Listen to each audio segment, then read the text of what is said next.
So yan na. Ito na ang ating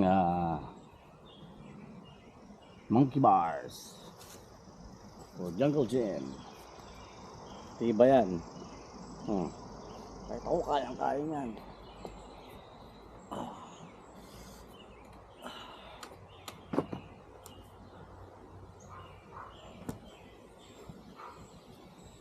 Mga ano yan,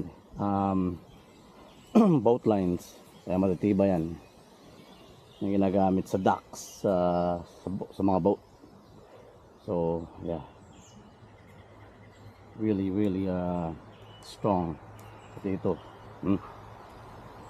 tiba yung mga braces natin. So that's it. Medyo padilim na, so I was hoping makapaglagay pa tayo ng bubong, but it's getting dark, so maybe tomorrow. But yeah, so that's it. So yung mga to nagkaroon din ng silbi. Ginagamit ko dati ito lang, meron pa akong boat, but I don't have a boat anymore, so at least may silbi na. Silbi na, may enjoy pa mga bata. Yeah. So isa nito sa mga items na ilang taon nang nakatambay lang, hindi naman nagagamit. It's another fantastic day in the neighborhood. Sikat na masikat ang araw. It's really nice. Saka hindi masyadong mainit. It's only gonna be like 76 degrees today, so perfect. Medyo may konting breeze, konting hangin, di ba? Yung medyo malamig-lamig yung hangin ng konti. Tapos hindi siya humid, so this is perfect day. So ngayon tatapusin natin this right here. So bumili ako ng isa pang maliit na piraso na ganito, na turf. So lalagay lang natin dito. Papatch natin tong para matakpan yung itim na fabric na to, kasi eventually masisira yan pag hindi tinakpan. And then bumili pa tayo ng 2 bags of crushed stones. Project right here will be complete, right? Well, not necessarily, because hindi naman laging nakukumpleto ang lahat ng ating mga project, kasi like may naiisip na bagong idea, improvement, so it'll never be 100%. Like I said before, there's always something that, you know, that will change, you know, in the future. But isa pa to, you see this right here. So naubusan tayo ng memory card na puno, so hindi ko na napakita kung paano ko nilagay ito. So ito, yung fabric na yan, ano rin yan, that's also something that nakatambay lang nakatambak lang, hindi namin nagagamit. So I figured it's enough to make a roof, di ba? Looks nice. So ito, baka ito kompleto na for a little bit, and then they'll come up with a different idea what to add. So alright, so let's move on and let's finish this.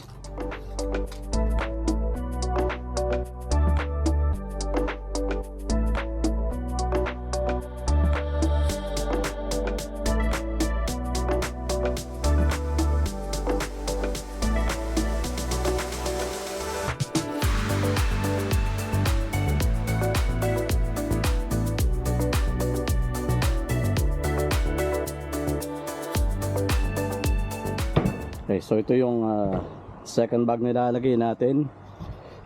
The difference is these are marble chips.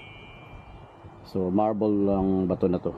Yung isang nilagay natin granite. Sumura ng konti yung granite para makatipid ng konti.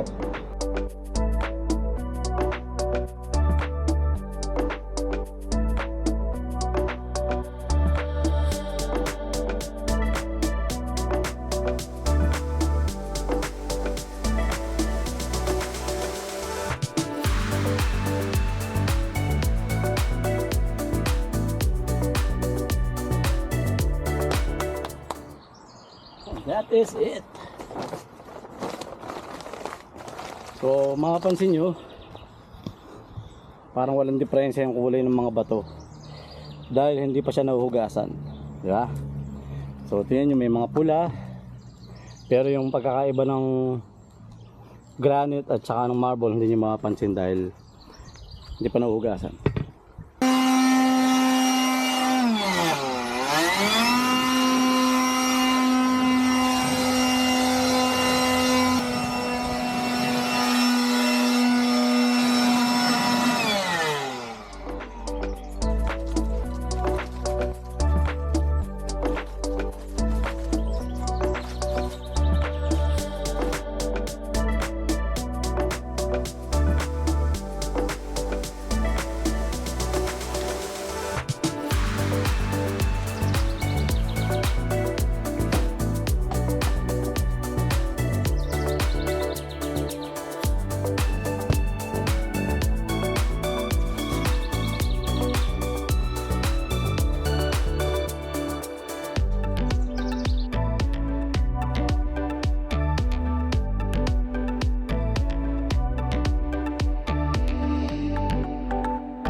This is it for this project for now,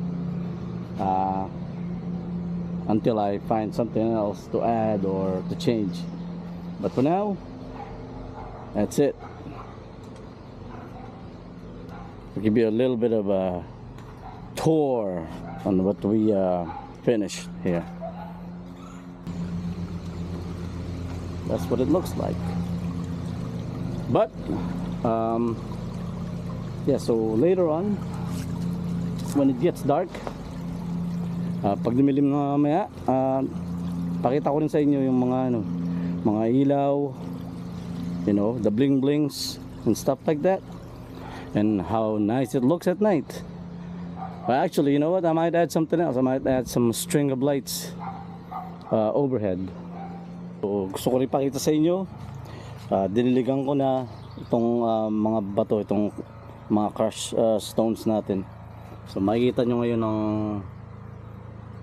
diferensya, kaibahan. Nakikita nyo yung kulay, iba-ibang kulay. Kanina hindi, paggaling sa bag hindi hugas, kaya hindi maano, you can't tell the difference, you know, between the colors.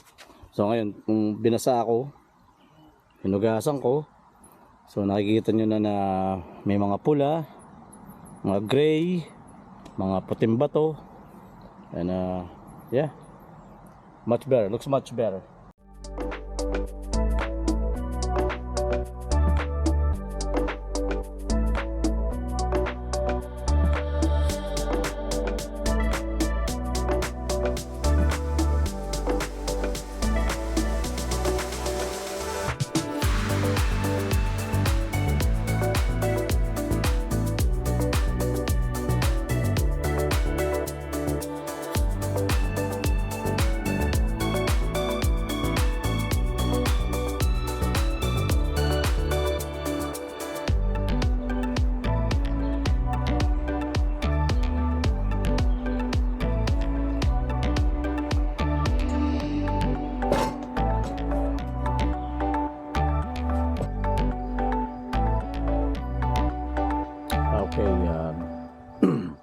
So here it is, folks.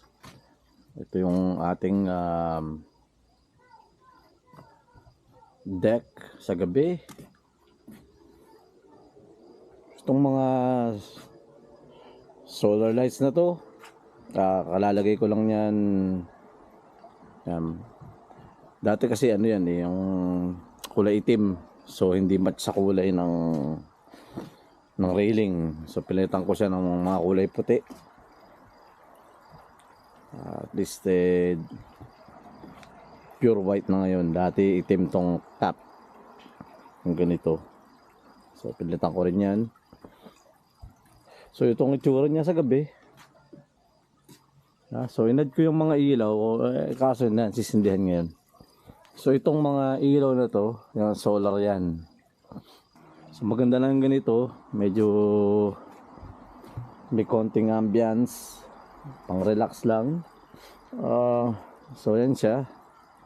Itong itsura sa gabi. Tapos ito, nabili ko to sa where else? Amazon, syempre. But yeah, so this is what it looks like at night. Ngayon, baba tayo dun sa ginawa natin, din sa project natin. Yan ang itsura niya. Vantage point. So yan yung pond na ginawa natin. Tapos ito yung huling project. So ito yung itsura niya sa gabi.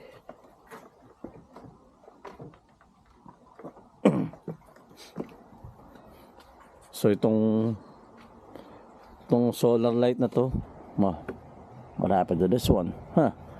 Okay, but anyways, so inad ko rin yan. Dati wala yan, yung mga stairs lights na yan.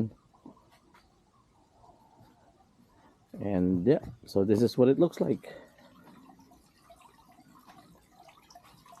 Yung mga solar lights, may mga halaman.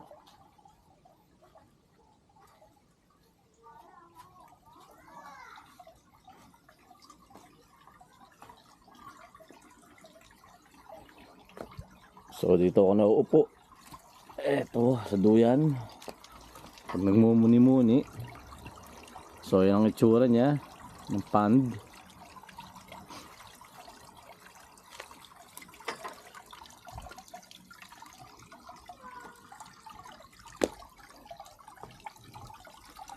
Yan ang itsura niya sa gabi.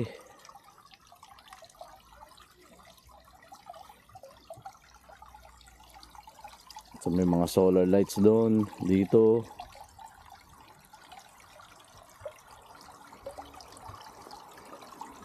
Yan yung bulaklak na lumulutang na yan na may ilaw. Of course, from Amazon. Tapos meron tayong mga water lilies.